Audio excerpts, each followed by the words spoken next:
बुजुर्गों की रवायत सर की पगड़ी बोझ लगती है।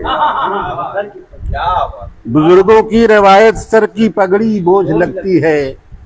नई तहजीब के आगे पुरानी बोझ लगती है।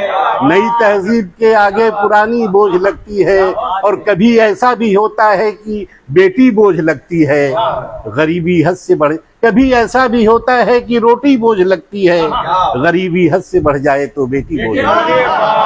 कभी ऐसा भी होता है, कभी ऐसा भी होता है कि कभी ऐसा भी होता है कि रोटी बोझ लगती है। गरीबी हद से बढ़ जाए तो बेटी बोझ लगती है। और ये शेर की अलमिया है, उसे ही कीमती हम और देते हैं। अलमिया है, उसे ही कीमती हम और देते हैं, जिसे ये सर की टोपी और दाढ़ी बोझ लगती है। अलमिया है, उसे ही कीमती हम और देते हैं। अलमिया है, अलमिया है, उसे ही, बहुत बहुत शुक्रिया। अलमिया है, उसे ही कीमती हम और देते हैं, जिसे ये सर की टोपी और दाढ़ी बोझ लगती है।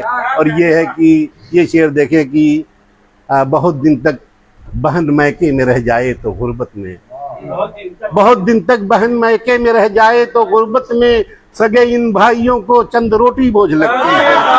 बहुत दिन तक बहन मैके में रह जाए तो गुर्बत में, बहुत दिन तक बहन मैके में रह जाए तो गुर्बत में, बहुत दिन तक बहन मैके में रह जाए तो गुर्बत में, सगे इन भाइयों को चंद रोटी बोझ लगती है। और अगर हो सरफिरा शौहर तो बीवी की कलाई में, अगर हो सरफिरा शौहर तो बीवी की कलाई में, निहायत कीमती सोने की चूड़ी बोझ लगती है। अगर हो सरफिरा शौहर तो बीवी की कलाई में, निहायत कीमती सोने की चूड़ी बोझ लगती है। और इजाफा रिस्क में होता है, ये तस्लीम है सबको। इजाफा रिस्क में होता है, ये तस्लीम है सबको, तो क्यों मेहमान की मेहमान नवाजी बोझ लगती है। इजाफा रिस्क में होता है, ये तस्लीम है सबको। इजाफा रिस्क में होता है, ये तस्लीम है सबको, तो क्यों मेहमान की मेहमान नवाजी बोझ लगती है। और आखिरी शेर की, पिलाकर खूने दिल जिनको बड़े अरमा से पाला था, पिलाकर खूने दिल जिनको बड़े अरमा से पाला था, उन्हीं बेटों को बूढ़ी माँ अकेली बोझ लगती है।